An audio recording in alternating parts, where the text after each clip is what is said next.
Bom, nós vamos encerrar então essa segunda unidade do nosso curso de macroeconomia, tratando de duas variáveis que são fundamentais quando nós pensamos a política econômica, com impacto direto na vida das pessoas e, portanto, de interesse dos políticos, de interesse da população, de interesse dos formuladores de política econômica, que é a inflação e o desemprego. Essas duas variáveis elas aparecem o tempo todo para quem gosta de macroeconomia, principalmente essa parte de flutuação. Então, vamos falar um pouquinho mais. Elas já apareceram aqui, óbvio, elas aparecem o tempo todo. Vamos conversar um pouquinho mais sobre essas duas figuras aí importantes da nossa área de estudo. Bom, então, como eu disse, elas são centrais no desenho da política econômica. Como ambas trazem custos para a população, é natural que o governo deseje que as duas fiquem no menor nível possível. Então, eles gostam, não quer dizer zero, o menor possível. O que significa isso? Vamos conversando durante essa unidade aqui. Ocorre que, pelo menos em determinadas situações, as duas taxas andam em direções opostas. Desta forma, a política econômica enfrenta um trade-off entre inflação e desemprego. Nós já vimos isso, que quando a economia, quem está levando a economia são os deslocamentos da demanda agregada, então a inflação e o desemprego eles andam em direção oposta. E como são esses deslocamentos da demanda agregada? Que estão mais associados à política econômica, porque é onde a política econômica é mais elaborada. A gente já conversou muito sobre isso nessa unidade. A oferta agregada é um bicho difícil. Como é que faz para deslocar a oferta agregada, tem aquela ideia dos impostos, tem algumas ideias assim que aparecem, mas aí os efeitos de longo prazo são mais complexos, que é exatamente onde esses efeitos são importantes. Então a política é muito voltada a política às vezes é muito voltada para as políticas de demanda que vão ter efeitos de curto prazo, e aí você tem que escolher. Ou você vai empurrar ou inflação ou desemprego. Essa escolha aparece, né? Pelo menos no curto prazo. Eu brinco sempre, assim, não raro você tem o governo que, parafraseando lá a máxima de Churchill na época da guerra, o governo quer escolher entre a inflação e o desemprego, ele acaba escolhendo a primeira e ficando com as duas, né? Isso acaba acontecendo exatamente porque os efeitos na oferta agregada às vezes são misteriosos. Mas a nível de demanda, a nível de curto prazo, por exemplo, está começando um ano eleitoral agora, né? Enquanto eu gravo esse vídeo, né, eu estou aqui falando no começo de 2022, é um ano eleitoral. A inflação está alta, fechou ano passado acima de 10%, o desemprego está alto. O governo pode fazer política de curto prazo, é demanda, é deslocamento da demanda. E aí tem esse problema, ele pode acabar, vou combater o desemprego, aí ele aumenta a inflação, ou ele faz o contrário, vou controlar a inflação, pode ser que aumente o desemprego. Então esse é um drama de política econômica, que todo mundo que elabora a política econômica e vai para a prática disso acaba passando, e nós, eu que não estou na prática disso, mas que estudo o assunto, acabo também observando e me interessando e estudando. Esse é talvez o grande drama dessa política econômica. Bom, tá aqui, eu não resisto isso, sempre eu boto isso. Se a política não for elaborada com muito cuidado, inclusive considerando os casos onde pode ser aplicada esse tipo de política de demanda, o governo arrisca escolher a inflação e acabar ficando também com o desemprego, né? Aquela história do acabar escolhendo uma e ficando com as duas coisas ruins. Então, essa é a possibilidade. Bom, por que é ruim? Vamos falar rapidamente, depois a gente aprofunda desemprego e na sequência inflação, tá? Mas vamos começar falando aqui do painel geral.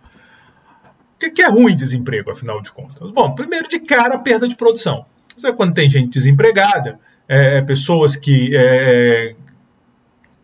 ofertam trabalho aos preços de mercado e não encontram. Seria esse o conceito de desemprego, né? Quer dizer, não é que a pessoa não está trabalhando, a pessoa ela oferta, ela quer vender a força de trabalho dela ao preço de mercado, ao preço que o mercado está ofertando, e ela não consegue encontrar essa posição. Isso, de cara, você está perdendo produção. Você podia produzir, essa pessoa podia estar agregando produto e não está. Isso é diferente do que, por exemplo, pode ser que alguns de vocês, ou talvez a maioria, não sei, não estejam trabalhando porque vocês estão investindo numa boa formação para ganhar mais lá na frente. Então, nesse caso, não é desemprego, não há essa perda de produção, quer dizer, claro que do ponto de vista estrito você pode dizer que tem, mas ela é uma perda ótima, digamos assim, está tudo dentro dos controles, porque você vai ter um ganho, ou pelo menos você acredita que vai ter um ganho, ou alguém acredita que vai ter um ganho maior lá na frente. Não é esse caso, o cara queria estar trabalhando, ele queria trabalhar aquele preço e não consegue. Tem efeitos indesejáveis na distribuição de renda, né? Quer dizer, você acaba penalizando aquele cara que está desempregado, ele acaba tendo uma perda de renda. Isso é o efeito se é um desemprego alto, acaba muita gente tendo essa perda de renda, que é indesejável. Normalmente as pessoas mais pobres que acabam sofrendo ainda mais com esse tipo de fenômeno. Então, tem esse efeito ruim. Então, são os dois que o livro destaca. Depois nós vamos falar de mais custos, mas esses são os dois que o livro destaca. E a inflação? Quer dizer, qual é o problema da inflação? Só um pouquinho. Quando a gente fala efeitos indesejáveis da distribuição de renda, é só deixando claro que aí chega no custo político da coisa, né? Quer dizer, que o cara que perde renda, ele vota. Então, ele fica bravo, ele não fica feliz, não. E aí, muitas vezes, ele vota refletindo essa insatisfação dele. Então, é aí que tem essa pegada. Vamos agora para os custos da inflação. A inflação não antecipada, e isso é importante quando a gente fala de inflação, se ela é antecipada ou não, gera distorções na distribuição de renda, que nem o desemprego gera. A inflação não antecipada também gera. Especialmente, depois a gente vai aprofundar a inflação, há uma perda de renda para aqueles que têm suas rendas fixas na moeda em questão. Então, por exemplo, nós estamos no Brasil, eu tenho salário em reais, né? Eu sou um trabalhador e tenho meus salários definidos em reais. Quando tem inflação, eu tenho perda de poder de compra. A inflação causou isso. A inflação não é um problema da minha produtividade ou quem gosta de outra abordagem, do poder de barganha da minha categoria, não precisa nada disso. Houve uma inflação, nesse período não teve ajuste, aí quando tiver o ajuste, aí sim entra em cena outros fatores, mas pelo menos nesse período que o meu contrato está valendo, eu estou tendo uma perda de poder de compra causada pela inflação. Um pensionista ou uma pensionista está na mesma situação, né? Você tem lá uma pensão, a pensão é reajustada uma vez por ano, nesse período a inflação está tirando poder de compra, portanto, diminuindo a renda dessas pessoas. Isso não é, todo mundo não é assim. Você é um cara que negocia seu preço, você está ali do comércio negociando preço, você está ajustando seus preços, então você não está tendo esse efeito. Logo, a distribuição vai ser afetada em desfavor de quem tem essas rendas na moeda local ou de quem não consegue ajustar o preço. Às vezes você até está no comércio, em tese pode ajustar, mas você não consegue por um motivo ou de outro. Quem não consegue ajustar acaba tendo essa perda de renda relativa aos outros. Então, esse é um efeito importante. Da inflação antecipada, especialmente se for moderada, os custos são pequenos, né? Agora, não quer dizer que não existem, tem uma discussão boa sobre isso, o mundo perfeito nem existiria, todo mundo ajusta tudo, talvez não seja assim. E também quando ela fica muito grande, ainda que antecipada, pode dar problema, vamos falar sobre isso. E uma das coisas óbvias é esse aumento da volatilidade, que pode até virar incerteza. Incerteza aqui é aquela incerteza no sentido de que você não conhece as distribuições envolvidas, né? Quer dizer, não sei se vocês já viram isso em micro ou em algum outro curso. Eu tenho uma ideia, o seguinte, uma coisa eu conheço a distribuição, mas eu não sei qual é o valor que vai ser realizado. Então, eu vou jogar um dado, eu sei que vai dar um número entre 1 a 6, de repente eu sei até a probabilidade de cada um, ou porque eu estudei o dado, ou porque eu parto de uma distribuição teórica, mas eu tenho uma distribuição aí por trás. E aí essa situação envolve risco, eu estou assumindo o risco, se eu aposto que vai dar menos que 3, aposto com você, jogo o dado, eu estou assumindo o risco, eu sei a probabilidade de eu ganhar ou perder. Quando eu estou falando de certeza aqui, é que eu não sei nem sequer a distribuição. Em macro, isso é muito explorado pelos autores pós-keynesianos, porque isso destrói um bocado os modelos macroeconômicos. Quando aparece esse tipo de incerteza, dá um problema desgraçado. Quem aqui já fez ou está fazendo econometria pode visualizar o que eu estou falando. Você não tem distribuição, o negócio ficou feio. E a inflação muito alta acaba gerando isso. Por que isso? Porque variações pequenas numa inflação muito alta são muito altas. Então, você tem uma inflação de, como já tivemos no Brasil, 2.000% ao ano. Aí quando você fala 2.000% ao ano, pode ser, não, mas é 1950, não é 2.000. Tudo bem, eu estou falando de 50 pontos, cara. É coisa beça. Então fica muito difícil fazer projeção e tudo isso. Então esses são os principais custos da inflação. Esse terceiro, o livro comenta mais na frente, eu antecipei, porque Aqui no Brasil a gente tem uma experiência, assim, para minha geração recente ainda, tá? Talvez para a geração de vocês não, né? Assim, eu imagino que a maioria de vocês aqui, ou provavelmente a totalidade, nasceu depois do controle da inflação, que aconteceu em 94, com o Plano Real. Imagino que a maioria de vocês tenha nascido depois disso, ou pelo menos os que nasceram antes eram muito pequenininhos. Mas, para a minha geração, os caras que estão no governo agora fazendo política econômica, que são da minha geração, boa parte, alguns até mais, o Paulo Guedes é mais velho do que eu, a inflação é um fenômeno ainda recente nesse sentido, e esse efeito criou muito problema lá dentro. Ela bagunça tudo, o sinal do preço fica embaralhado, gera uma confusão desgraçada. Então ela aumenta a volatilidade, as varianças vão lá para cima, e pode, estou dizendo que ela pode gerar a incerteza. Bom, vamos agora começar a falar do desemprego, né? O livro ele aprofunda muito mais do que eu vou aprofundar aqui. Ele faz uma discussão, inclusive, de grupos e tal. Eu recomendo que vocês olhem. Ele faz para os Estados Unidos. Eu não sou um cara de economia de trabalho para adaptar para o Brasil, então eu deixei lá, dou a dica. Aqui no nosso departamento, o professor Carlos Alberto Ramos oferece regularmente um curso de economia do trabalho, onde vocês vão poder aprofundar toda essa questão da anatomia. O livro fala anatomia do desemprego aqui no Brasil. E eu recomendo para quem tem interesse, façam um curso. Eu não sei se o Arbache oferece alguma coisa nessa área, talvez, mas o Carlos Alberto Ramos, eu tenho quase certeza que ele oferece e é regular. É uma disciplina optativa, então vocês têm que se informar sobre elas e lá vocês vão estudar melhor essas questões. Bom, então, o maior custo do desemprego considerado isoladamente é a produção perdida. Isso precisa ser óbvio, né? Você está deixando de produzir. Então, uma recessão custa pontos percentuais do PIB e esses custos são medidos em bilhões de reais. Então, você pega aumento de quantos bilhões de reais essa taxa de desemprego maior, né? Quer dizer, essa pessoal que não está trabalhando, você pega o Brasil antes da crise, antes de 2014, pega depois, né, 2014 é quando o negócio começa a desandar, aí você vê a diferença do PIB, como vinha, se você pegar aquela trajetória, se discutir se aquilo era sustentável, eu particularmente acho que não, mas de todo modo, se aquele nível de emprego se mantém, qual seria o impacto? E a gente está falando em bilhões de reais, e para os Estados Unidos em bilhões de dólares, então a gente está falando de muito dinheiro mesmo. Tem essa regra chamada Lei de Okun, que é muito usada de regra de bolso de economia. Ela estabelece que um ponto adicional de desemprego custa 2% do PIB. Então, só para vocês terem ideia do impacto da coisa. Bom, então a Lei de Okun ela estabelece esse vínculo, né? É importante ter em mente isso, e um ponto adicional de desemprego, 2% do PIB é o custo disso. O custo do desemprego é distribuído de forma desigual, né, que é outra questão importante, aliás, diferencia um pouco da inflação. Ela é muito concentrada em quem perde o emprego. Então, você está numa recessão, o desemprego foi lá para cima, o desemprego sai de uma taxa de 5%, 6% e vai para uma taxa de 10%, é um impacto. Agora, a desgraça, digamos assim, está concentrada naqueles... Se você continua com o seu emprego, você pode até se solidarizar com as pessoas e sentir, mas o custo você não vai pegar essa pancada, porque... você está recebendo seu salário, está tudo entrando direitinho. Então, o custo é muito concentrado lá em quem, de fato, perde o emprego. E quem são esses? Né? Aí que eu digo, o livro faz uma discussão bacana, assim, para quem tem interesse. Atinge com mais força jovens e trabalhadores que entraram há pouco... Os jovens e os trabalhadores que entraram há pouco tempo no mercado de trabalho, sendo isso uma característica típica do jovem. Então, os jovens tendem a ser muito prejudicados pelo desemprego. Não só os jovens. Se você vai num país como os Estados Unidos e no Brasil, né, onde tem essa questão de etnias, você vê que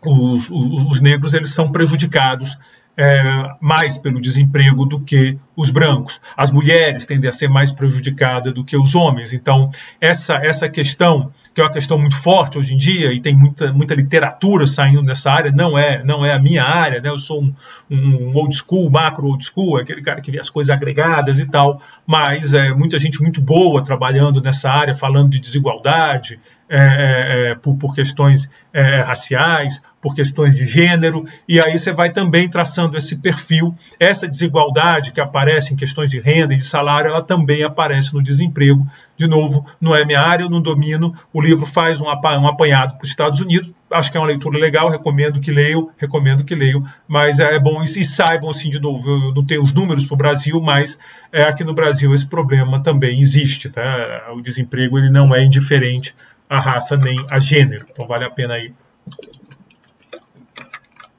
para quem tem interesse no tema, é um belo tema de pesquisa. Os dados do Brasil são bons, a gente tem dados bons para isso, então vale a pena meter a mão na massa e trabalhar. Aqui é a ideia da lei de Okun. Então você tem a variação na taxa de desemprego, a variação, não é a taxa de desemprego, e a taxa de crescimento do PIB real. E aqui você vê que dá um inclinado, dá um match bacaninha, né? Então você tem essa lei de Okun. Eu pensei ainda em fazer um gráfico desse para o Brasil, eu não fiz. O dado de desemprego no Brasil é uma coisa complicada, porque tem uma série de mudanças metodológicas, eles vão mudando, aí tem descontinuidade. Então, se vocês forem, por exemplo, no IPEA Data, vocês vão ver que está cheio de descontinuidade. Se vocês quiserem uma série mais inteirinha, o FMI tem. Então, assim, você vai fazer um trabalho comparativo e tal, e eu vou usar mais na frente, o FMI tem. Mas você não pode ter em mente isso, tem muito ajuste metodológico aí que pode complicar um pouco as relações, né? É claro que em outras áreas também, produtividade total dos fatores, tem problema na PMORTEB, mas aí eu domino bem, eu sei exatamente onde vai pegar e eu consigo me preparar. Aqui já é uma área que eu não ando tão bem, então eu preferi ficar mais colado no livro e ter um custozinho desses, né? Vocês pegam um professor de macro, que está mais, por causa do Alberto, vem aqui, ele dá um show aqui, mas talvez em outras áreas ele acabe passando mais rápido, não sei, porque eu fiz o curso dele, mas sei que é um curso excelente. A perda de produto associada ao desemprego causa perda de arrecadação. Então, é outro custo que tem do desemprego, né? Quer dizer, você tem um custo de produto que vai acabar batendo na arrecadação. E além do impacto na economia, o desemprego traz custos sociais. Você tem divórcio, o desemprego destrói famílias, aquela perda de renda de um dos dois acaba desestabilizando o núcleo familiar e termina em divórcio. Você tem casos de depressão, que isso tem um custo também considerável. E no limite, às vezes o cara até, né, seguido da depressão, ele chega no desespero, vai ao suicídio. Então, assim, o desemprego, ele apesar do custo ficar muito concentrado em quem perdeu o emprego, ele tem custos pesados para a sociedade, tanto do ponto de vista assim, econômico mais forte, né, que é a perda de produção, óbvio, chegando aí na questão da arrecadação, mas também muito custo social e individual, a autoestima da pessoa às vezes vai para o chão, né, porque eu, e assim por diante. Então, claramente, seria desejável ter um desemprego mais baixo. O problema é se dá para fazer isso. E aí começa, vocês já viram que boa parte dessa discussão não é que um acha que desemprego é bom, outro é ruim. Um acredita que, olha, se eu fizer política de demanda eu vou resolver o problema, e outro acredita que não, que você ainda vai piorar. Então tá aí que está a chave do problema. Não é uma disputa do bem contra o mal, é uma disputa não de disputa, mas são visões concorrentes que levam a conclusões diferentes. Bom, há grandes variações na taxa de anatomia do desemprego nos Estados Unidos. Eu acabei fazendo uma referência, mas não tão profunda como está no livro. Eu dei uma resumida. Há grandes variações na taxa de desemprego entre os grupos definidos por idade, raça ou experiência. Há alta rotatividade no mercado do trabalho. Os fluxos de entrada, isso aqui vale tudo para os Estados Unidos. Para o Brasil, muito disso vale. Por exemplo, rotatividade é um problema. Os fluxos de entrada e saída de emprego e desemprego são altos em relação ao número de empregados ou desempregados. Então, até conversando, eu tenho um amigo, assim, amigões que a gente faz na vida, que atualmente está no governo, né, o Adolfo, na Secretaria de Política Econômica, e ele tinha essa preocupação muito grande. Depois de uma pandemia ficou tudo muito difícil, mas no começo ele tinha essa ideia de diminuir rotatividade no desemprego, e na visão do trabalho, né, essa rotatividade, que é aquela entra e sai, entra e sai, entra e sai, entra e sai, e a visão dele é que isso, e foi por isso que a gente conversou, porque eu trabalho com essa parte de produtividade, que isso podia ter um impacto legal na produtividade. Então ele disse, o Roberto estava aqui, se tinha como tentar fazer uma conta aí para chegar nesse impacto de uma política de redução, não só do desemprego, mas da rotatividade. Então eu sei que isso também é um problema no Brasil, essa entrada e saída, né? Porque às vezes o empregado ele tem uma parte do teu capital humano que você adquire no emprego, né? Você vai aprendendo os truques do ofício. Por exemplo, quando eu comecei a fazer esses vídeos lá em 2020, eu usava outro software, que aí não era tão legal. Eu disse, tem um software que é mais legalzinho, seu microfone, eu tentei melhorar, espero que esteja bom aí o som para você, mas no começo o pessoal reclamava do som.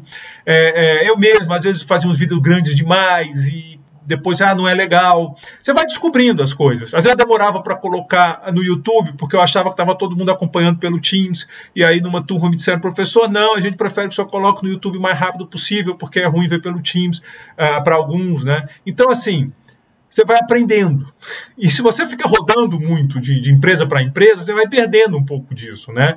A gente aprende os truques não só da profissão, mas da empresa também que você está trabalhando, né? Quer dizer, no meu caso, não é uma empresa privada, esse é o NB, que também tem seus truques, como é que funciona. Vocês, certamente, como alunos, aqueles que estão há mais tempo, esse é um curso, acho que de 4º semestre, e praticamente todo mundo já entrou na pandemia, muito doido isso, mas vocês vão aprendendo os truques do ofício, né? Então, isso prejudica essa rotatividade. Uma parte significativa dessa rotatividade é cíclica.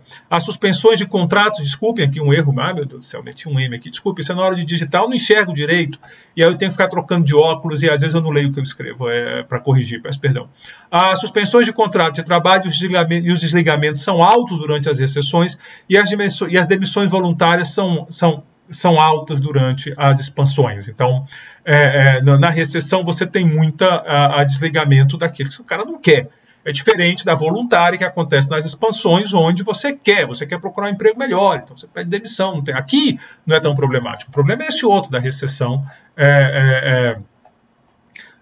que o cara perde o contrato, você suspende o contrato, então você desliga o empregado à revelia da vontade dele, não era o que ele queria. Tá? Então, essas são características, de novo, dos Estados Unidos, eu até botei aqui no meu slide para não esquecer, muita coisa disso vale para o Brasil. E essa questão da rotatividade tem esse problema no Brasil. Nos Estados Unidos isso é particularmente interessante, porque os Estados Unidos têm direito trabalhista, mas muito associado a acordo coletivo, coisa de sindicato e tal. Em termos de legislação, isso praticamente não tem, então voa. É muito fácil demitir, é muito fácil contratar. Diferente aqui não é tão fácil de demitir. Demitir aqui é bem complicado, é caro demitir. Então, isso, em tese, segura um pouco, embora exista, porque, como eu disse, eu converso com as pessoas da área. Eu tinha um professor de macro, chama Bojan Jovanovic, que ele dizia que se você quer estudar, era mais crescimento, mas vale para macro como um todo. Você quer estudar isso, você se prepara que você vai ter que estudar um pouco de tudo que envolve economia. Vai ter que estudar um pouco de tudo, um pouco de finanças, um pouco de economia do trabalho, um pouco de... Porque tudo acaba, num certo sentido, desaguando em macroeconomia, ou se desaguando for uma expressão muito ousada aqui, mas pelo menos conversando em algum grau com macroeconomia. A maioria das pessoas que ficam desempregadas em um determinado mês permanece desempregada por pouco tempo. Agora, à medida que você vai ficando desempregado por mais tempo, que você não consegue, aí vira o jogo. E aí você começa a ficar desempregado por muito tempo. Então é mais ou menos assim, o cara perdeu o emprego. Ele tem uma chance boa de rapidamente se recolocar. Joia, se ele fizer isso, ele volta para a roda, digamos assim. Agora, se ele vai ficando muito tempo fora, vai ficando cada vez mais difícil. Vai ficando cada vez mais difícil ele voltar. Então, você tem que grande parte do desemprego nos Estados Unidos consiste de pessoas que ficarão desempregadas por bastante tempo. As pessoas vão ficar desempregadas por bastante tempo. O tamanho da força de trabalho é determinado por pesquisas realizadas pelo Bureau of Labor Statistics. Aqui no Brasil, quem faz essa pesquisa é o IBGE. Como eu disse, teve uma série de mudanças metodológicas, o que não é ruim, é chato. É chato mudança metodológica, porque quebra a série. Mas, por outro lado, quer dizer que está aperfeiçoando a medida. Né? Então, a medida está ficando melhor. Agora, a gente tem que esperar mais para gerar série e tal. Esse é o lado ruim. Então, é um lado ruim e um lado bom. Há o esforço de compatibilização por parte de pesquisadores. Por força de trabalho, eu estou falando empregados mais desempregados. Essa é a força de trabalho. Né? Empregados desempregados. O unemployed vem do inglês, com quase todas as nossas letrinhas vêm do inglês. Para ser considerado desempregado, o trabalhador, além de estar sem emprego, deve estar ativamente procurando emprego ou esperando ser chamado de volta para um emprego após suspensão de contrato de trabalho. Essa é a verdade, essa é a essência da coisa do Brasil. Às vezes reclama, e quando vem político, eu acho que o Bolsonaro reclamou disso um tempo. Não sei se antes de ser presidente ou depois, mas ele andou reclamando do cara que sai, que para de procurar emprego. Isso é um lamento, mas para você ser considerado desempregado, você tem que estar procurando emprego. Senão fica muito difícil medir o negócio. Se o cara não está procurando emprego, ele pode não estar procurando emprego porque entrou em desespero. Isso é péssimo, isso é triste. Agora, ele pode não estar procurando emprego porque ele está fazendo outra coisa que ele acha melhor. Por exemplo, estudando. por exemplo, estudando. E é muito difícil para o Bureau of Labor Statistics ou para o IBGE descobrir. Você está procurando emprego? Não. Por quê? Vai ficando muito difícil, entendeu? Então tem pesquisa para isso, tem, nós vamos até conversar aqui, eu registrei, mas o conceito mesmo, desemprego é um cara que está procurando trabalho. Inclusive tem os períodos que ele tem que estar procurando, tem que estar tudo especificado direitinho. Aqui é a força de trabalho, vai eu ter que dar de óculos, porque aqui eu já não consigo enxergar direito. A força de trabalho e desemprego nos Estados Unidos, né? Esse aqui é Estados Unidos 2009, você tinha 235,7 milhões de pessoas na força de trabalho, 154 milhões de empregados, 14,3 milhões de desempregados. E a população não economicamente ativa era de 81,7 milhões. Então, só para dar essa ideia do que era esse desenho nos Estados Unidos. Bom, a taxa de desemprego nos diz a fração da força de trabalho que está desempregada. Por ser uma medida agregada, não considera diferenças do desemprego entre diferentes grupos. Então, você pega a taxa de desemprego está 11%, um pouquinho mais aqui no Brasil. Você não sabe em que grupo está concentrado esse desemprego. A medida macro tem essa característica, senão quando eu digo o investimento subiu, mas investimento em quê? Investimento em fabricar computador, investimento em plantar soja, investimento em quê? Não sei, a medida macro não diz, quer dizer, não é que... Você pode investigar, mas a medida macro ela não diz. O PIB subiu, quer dizer, aumentou o produto, mas a gente está produzindo o quê? A gente está produzindo madeira, você está cortando árvore, pegando a madeira, ou você está produzindo vacina, né? Importantíssimo. Se eu não sei, o PIB não diz isso, quer dizer, tem como saber, mas tem que aprofundar, não é diferente. Você fala a taxa de juros, né? Você é até meio doido assim. A Selic, a taxa de juros no Brasil vai passar de 10% ao ano. O cara toma um sujo. Eu digo, como assim vai passar de 10% ao ano? Eu pago isso ao mês, cara. Você vai pegar dinheiro no banco lá no cheque especial, você paga isso ao mês, até mais que isso. Assim, mas é que eu não estou falando da taxa de juros do cheque especial, estou falando da referência. Então, o macro tem um pouco essa característica. Então, não poderia ser diferente com o desemprego. Agora, é claro que você pode aprofundar. Você pode, aqui no Brasil, você pega a pesquisa, antigamente a pesquisa de emprego, a pesquisa mensal de emprego, agora o pessoal usa muito a PNAD contínua, que tem talvez uma mensuração melhor. E sei lá, você pode ir para saber onde é que está, por vários cortes, né? PNAD permite um monte de tipo de corte. Se você quiser ver por aí, a taxa de desemprego macro que a gente está olhando é uma média ponderada dessa taxa de desemprego entre os diferentes grupos. Então, o I é a taxa de desemprego do grupo I e ômega I é a fração da população econômica ativa que pertence ao grupo I. Então, o U é isso, eu estou olhando para cá. Mas você pode pegar uma a uma e é como eu disse, o pessoal de economia do trabalho faz isso, é uma literatura importante, uma literatura que tem ganho muito espaço, principalmente com essa preocupação muito grande em relação à desigualdade entre grupos, que é uma preocupação presente, né? Assim, a nossa profissão não está fora disso. Algumas pessoas às vezes nos acusam de dizer, economista não é sensível a essas coisas. Isso não é verdade. Se você olhar o que está sendo produzido nessa área é gigantesca. Agora, talvez tenha economista. Eu sou economista que não produzo muito. De quando eu tenho uns amigos de micro e eu tenho trabalhado com eles, microempírica, né? O Paulo Loureiro aqui do departamento. Aliás, ele oferece uns cursos muito legais de microempírica. Você fazendo propaganda do meu departamento, né, pessoal, aí do YouTube, a gente tem um Paulo Loureiro show. E aí eu agora me aproximei dele de uns tempos para cá e tal. Mas assim, não é uma área que eu mexa micro, coisa desagregada. Mas isso não quer dizer que a profissão não se importa, ou que eu não me importo. Simplesmente eu já tenho idade, já tenho uma trajetória olhando para outras coisas. Mas é importante e a profissão valoriza muito isso sim. Então, quem quiser entrar por aí, volta a dizer, o Brasil tem bons dados e aqui no departamento tem já citei, né, o professor Carlos Alberto Ramos, que dá um belo curso disso, umas monografias excelentes que ele orienta, inclusive. Bom, aqui está... Então, alguns cortes de taxa de desemprego, né? Como eu disse, eu não estou fazendo o aprofundamento que faz o livro, mas eu também não quero que o assunto passe batido para não dar essa impressão de que, não liga. Isso aí é importante. Então, aqui é o desemprego nos Estados Unidos. Então, você está pegando população economicamente ativa, 16 anos ou mais. Aqui o desemprego nos Estados Unidos. Aqui é o desemprego entre o pessoal de 16 a 19 anos e 20 anos, né? Imagino que seja 20 mais. Você vê que é bem menor, né? Vê que é bem menor. O pessoal mais novo aqui, bem mais ferrado, o desemprego bem mais alto. Aqui é entre mulheres e homens, a taxa de desemprego dos homens é menor, embora para cá, no final da série, isso é por 2010, na sequência da crise, ela ficou até maior, né? Mas em vários momentos é menor. Aqui entre negros, aqui o corte não é tão... Aqui, se você pega aqui, isso aqui é dos anos 60 aos anos 80, estava bem claro a diferença. Depois ela encosta, em alguns momentos a dos homens fica até maior. Aqui, se você vai aqui, isso aqui negros e brancos, aí você vê que a taxa de desemprego dos negros é maior, né?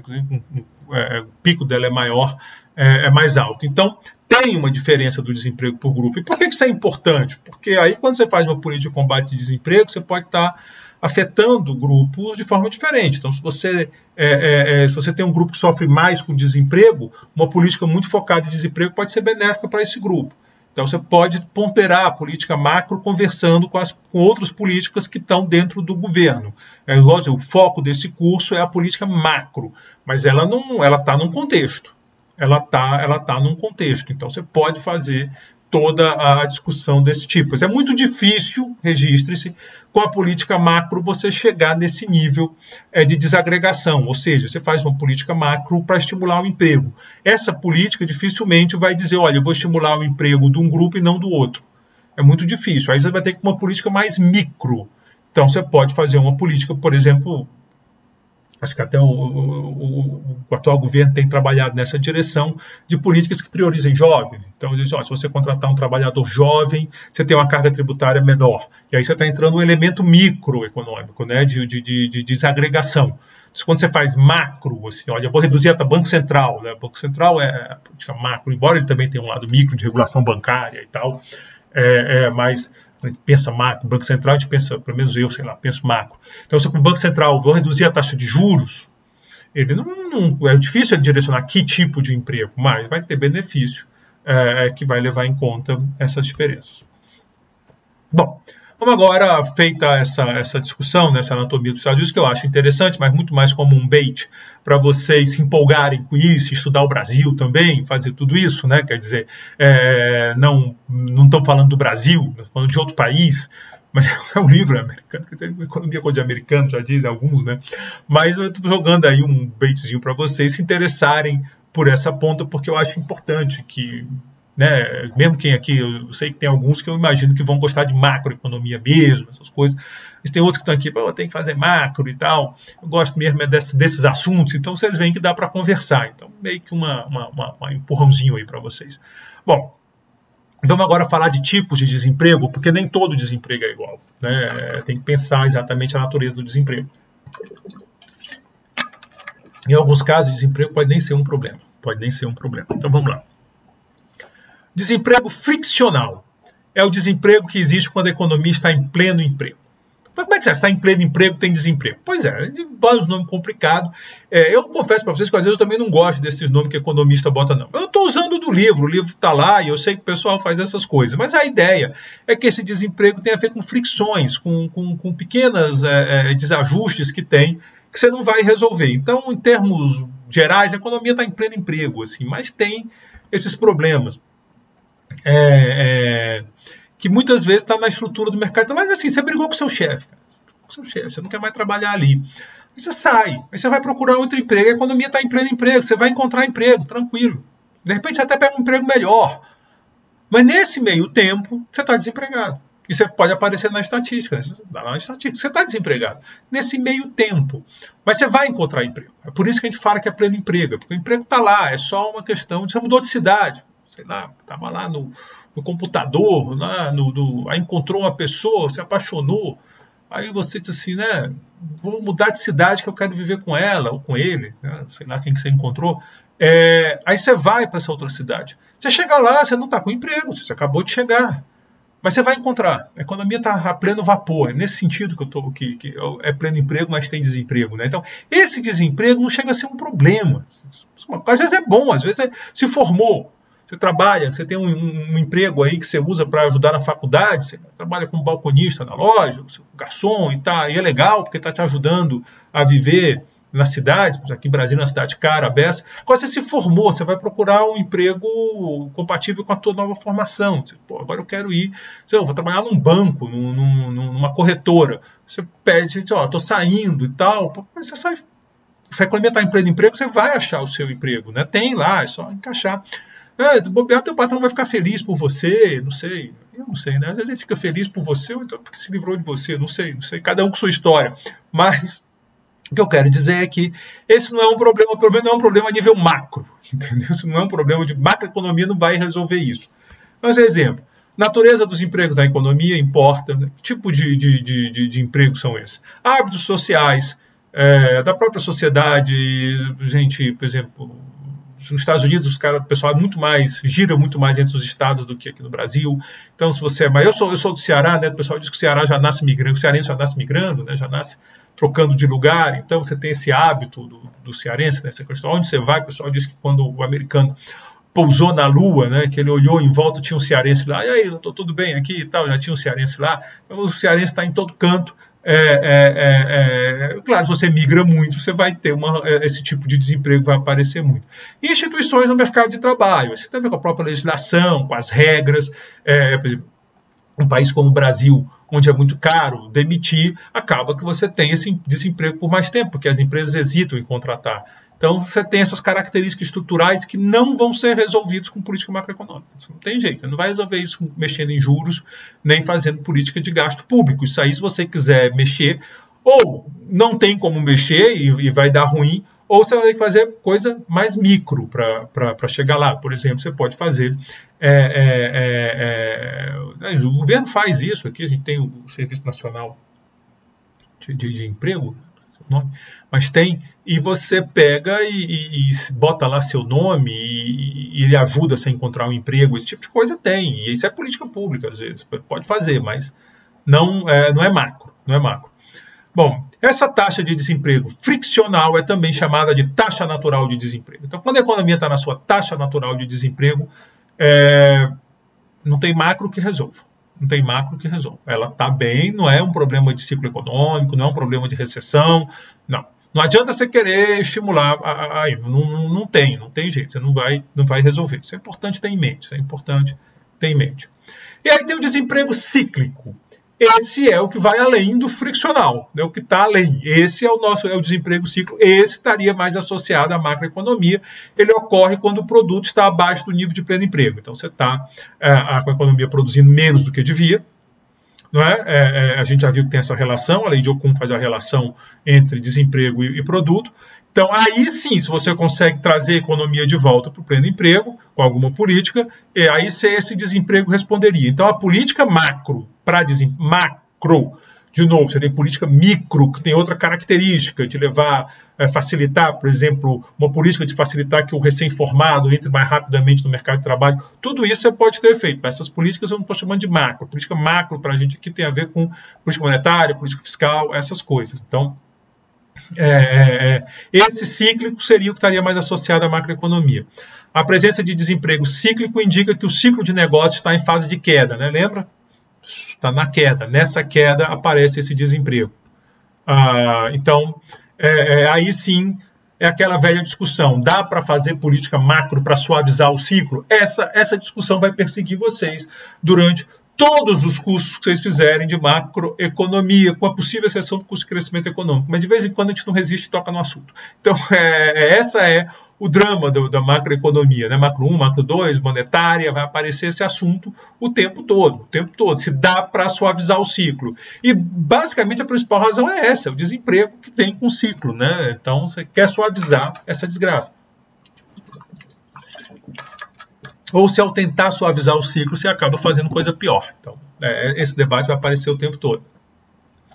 Bom, os determinantes da taxa natural de desemprego, eu vou chamar de U'. O Uzinho é a taxa de desemprego, o estrela vai ser a natural. Podem ser pensados em dois termos. Duração do desemprego, quanto dura o desemprego, e a frequência do desemprego, quer dizer, quantas vezes ele acontece. Então, você tem duração, isso é importante, e a frequência, são duas coisas. A duração do desemprego depende de fatores cíclicos, né? Claro, se está no ciclo um período de recessão, o desemprego tende a durar mais. Se está numa expansão, ele tende a durar menos. E das seguintes características estruturais, que são aqui nos interessa, porque nós estamos falando da taxa natural. Então, natural é estrutura, né? Base não é ciclo. Ciclo é a taxa cíclica. Estruturais do mercado de trabalho. A organização do mercado de trabalho, incluindo a presença ou ausência de agências de emprego, né? Eu falei, essas agências que tentam fazer o matching do trabalhador com a firma. Serviço de emprego para jovens, etc. Então, esse tipo de instituição pode ser determinante para a duração do desemprego. Composição demográfica da força de trabalho. Sempre é fundamental nessas horas a composição demográfica. Se tem mais jovens, adultos ou pessoas de mais idade. Capacidade e desejo dos desempregados de continuar a procura por um emprego melhor, o que depende parcialmente do seguro-desemprego. Então aqui você tem um efeito importante, o seguro-desemprego, ele acaba afetando a duração do desemprego, porque você está aqui, olha, eu estou desempregado, eu quero procurar um emprego.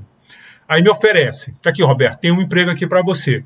Aí vem, eu quero um melhor, eu estou disposto a procurar um emprego melhor, eu tenho capacidade, porque pode ser que eu não tenha mais condições nem de esperar nada, eu tenho que pegar, senão eu estou ferrado, já me endividei, já vendi tudo que tinha e tal. Ou eu tenho uma capacidade financeira aí que me permitiria, não, segura, muito obrigado, foi boa a tua oferta, mas eu vou seguir procurando, que eu acho que eu consigo coisa melhor. Então, isso é um fator importante para a duração do desemprego, para quanto tempo vai durar aquele desemprego. E aí o seguro-desemprego tem um papel importante. Porque se eu tenho um seguro-desemprego, isso me dá condições, né, da capacidade de procurar emprego melhor, e o que pode me deixar mais tempo desempregado. Quer dizer que o seguro-desemprego aumenta o desemprego? Não, ele pode aumentar a duração nesse sentido, mas isso não quer dizer, botando melhor, que seja uma coisa ruim. Pode ser bom, porque você vai conseguir um emprego melhor. E se você tem as condições para aquele emprego melhor, o ideal é que você vá para lá. Não é? Quer dizer, de novo, é muito difícil pegar esse macro, porque macro é tudo muito homogêneo. Mas você para pensar, você fez uma qualificação, você investiu um tempo, você tem condições de exercer um cargo que exige essa qualificação e, portanto, remunera mais. E você vai para um outro cargo, essa qualificação não está sendo bem utilizada. Então, de certa forma, está tendo uma perda de recurso na geral. Aquela qualificação que você fez, você não está usando. Então, se você pode esperar mais e pegar o emprego que você vai usar aquilo, você está alocando melhor recurso. Então, não quer dizer que seguro-desemprego é ruim. Agora, ele naturalmente aumenta, ele potencialmente, pelo menos, aumenta a duração do desemprego, né? Pode ser bom, pode ser ruim, e aí, como tudo em economia, tem um lado bom e um ruim, a gente sai achando o ponto ótimo. A frequência do desemprego é o número médio de vezes por período que os trabalhadores ficam desempregados. Então, é diferente. Agora não é mais quanto tempo você fica desempregado, mas quantas vezes demissões acontecem em média a um período. O que vai explicar? A variabilidade da demanda de trabalho entre diferentes empresas, né? Tem muita coisa aí, as empresas podem ter, algumas empresas até por natureza elas fazem isso, né? Imagina um parque de diversões. Natural que em certo período do ano ele tenha mais contratação, em outro ele tem menos. A sazonalidade, verão todo mundo quer ir para a Disney, então vai lá e contrata. Aqui no Brasil tem Beto Carreiro, tem uma época do ano que é Beto Carreiro, outra época do ano pode estar muito frio ali em Santa Catarina, eu não vou. Então, também eu estou chutando. Assim, eu conheço Santa Catarina, conheço o balneário, é muito legal, mas eu nunca fui ao parque, assim, não tenho filhos. E aí eu dificilmente vou. Mas dizem que é legal, assim, meus amigos que foram disseram que eu devia ir, mas eu nunca fui. Mas eu não sei se frio incomoda lá, mas eu quero dizer o seguinte, que é natural que tenha atividades que faz isso, ou então por outras características, né, essa estrutura da economia, né, os tipos de empresa importam para isso. A velocidade com a qual os trabalhadores entram na força de trabalho, pois novos trabalhadores potenciais começam como desempregados. Você tem essa velocidade acaba sendo importante. Bom, os 3 determinantes da duração e os 2 da frequência são os determinantes básicos da taxa natural de desemprego. Esses são os básicos da taxa natural de desemprego. Como vocês viram, são coisas estruturais. Elas não dependem, o efeito de política do ciclo econômico é muito pequeno. A ideia é que todo desemprego devido ao ciclo, ele está lá na caixinha de desemprego cíclico. O que fica na taxa natural é fatores estruturais. Não quer dizer que é perene e permanente, quer dizer que são estruturais. Você pode mudando essas estruturas. Em países com forte regulação do mercado de trabalho, como é o caso do Brasil, essa regulação também pode aparecer como determinante da taxa natural de desemprego. Eu fiz questão de registrar isso porque o pessoal aqui que estuda esse assunto sempre toca no assunto regulação. Tanto é que você teve recentemente, né, no governo Temer, uma reforma trabalhista com esse objetivo, né, de tentar melhorar a regulação do mercado de trabalho para ver se diminuía o desemprego estrutural do Brasil. Não é o cíclico, porque é o cíclico que você iria... Aí quer dizer, aí dá uma confusão danada, porque o desemprego estrutural é muito difícil de medir até. E aí você está no período de queda do ciclo. Se você está numa queda do ciclo, e a gente não está em queda do PIB, a queda foi 15, 16, mas você está num período de crescimento muito baixo, né? Então isso é natural, você vai ter desemprego. Isso não tem como resolver isso. A reforma, ela visa o estrutural. Então a ideia é que em cada ponto do ciclo o desemprego seria maior se não fosse isso. Se a reforma tiver funcionado. Se não, aí deu errado, é outra história. Mas só para localizar, tem que separar as coisas. Os fatores determinantes da taxa natural de desemprego podem mudar com o passar do tempo. O que eu estou dizendo é estrutural, não quer dizer que é fixo. Não foi Deus que veio aqui e disse que é tanto e imutável por todos os tempos. Vai mudando.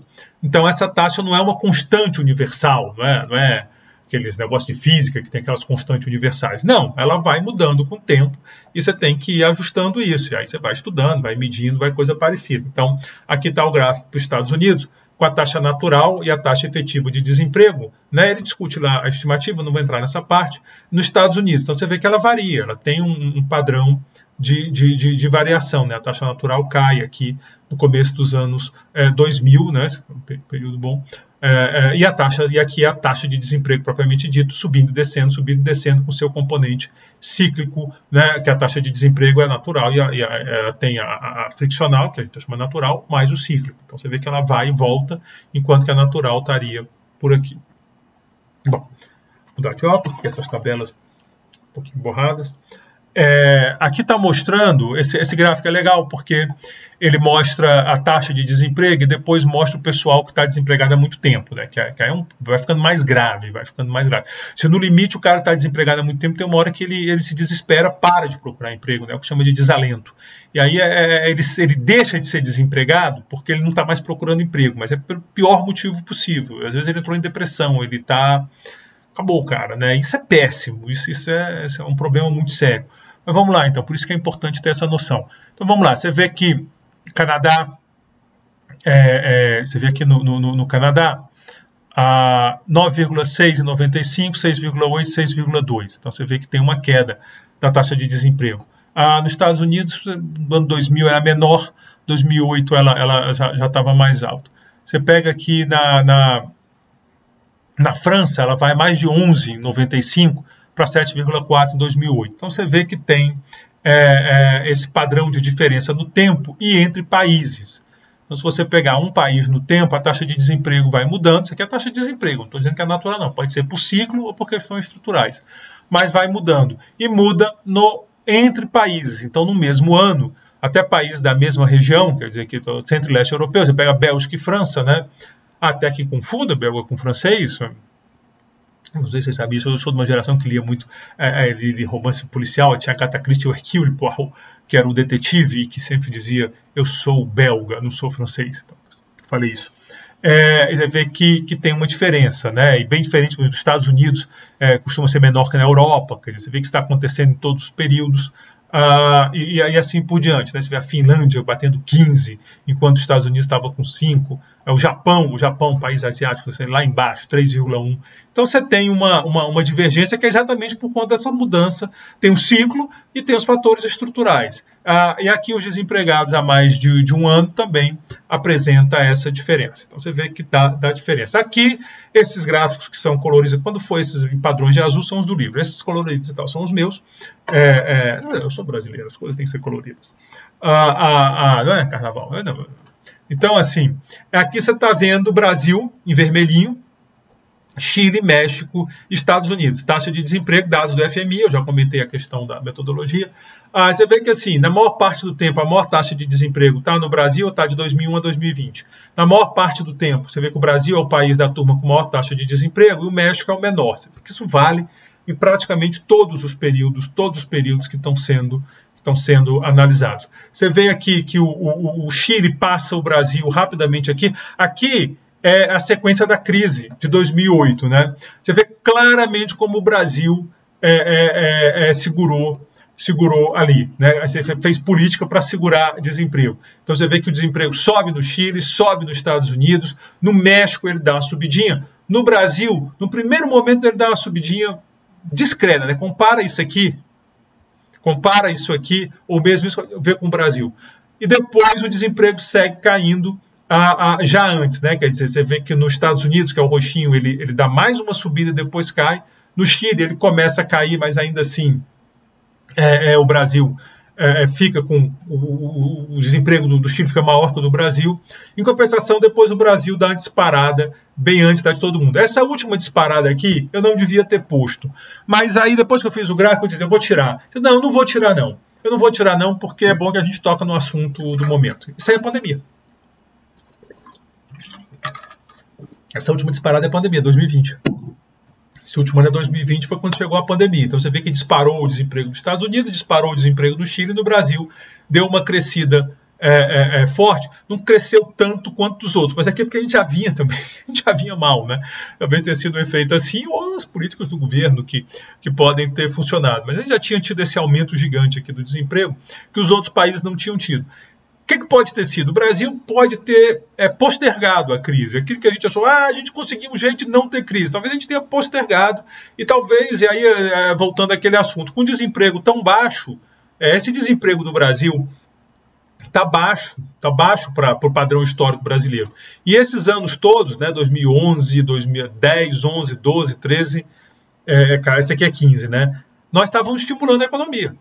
Então, você está estimulando uma economia com baixo desemprego. Isso é problema. Perde a potência, você vê que no começo tem uma queda forte, depois perde a potência, e aí vai começando a dar um monte de efeito colateral. Nós vamos discutir isso melhor lá quando a gente fizer a demanda. Mas se você não tem desemprego, se você pensem lá em macro 1, vocês viram o multiplicador, introdução à economia, o multiplicador keynesiano, vamos ver aqui macro 1 também.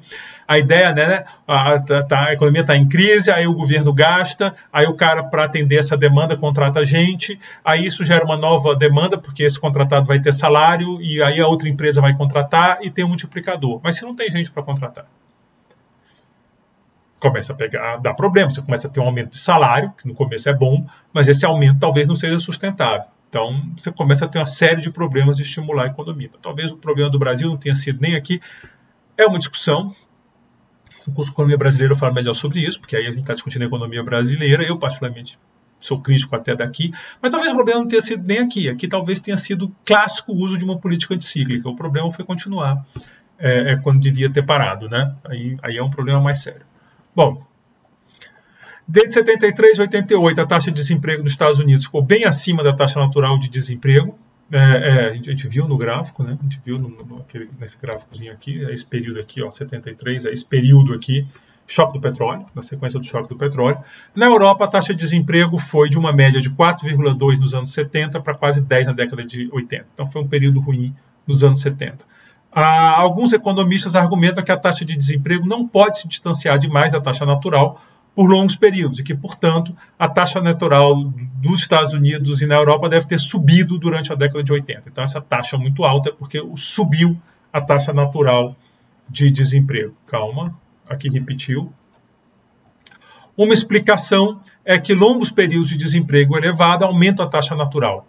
Há um fenômeno conhecido como esterese de desemprego. Vamos fazer o seguinte, eu já estou com 53 minutos, eu não quero arriscar passar de 1 hora. Então, eu vou terminar o vídeo aqui e o próximo vídeo eu volto falando dessa questão da esterese do desemprego e depois nós vamos falar de inflação. Tá joia? Então, estou parando aqui. Obrigado pela atenção de vocês.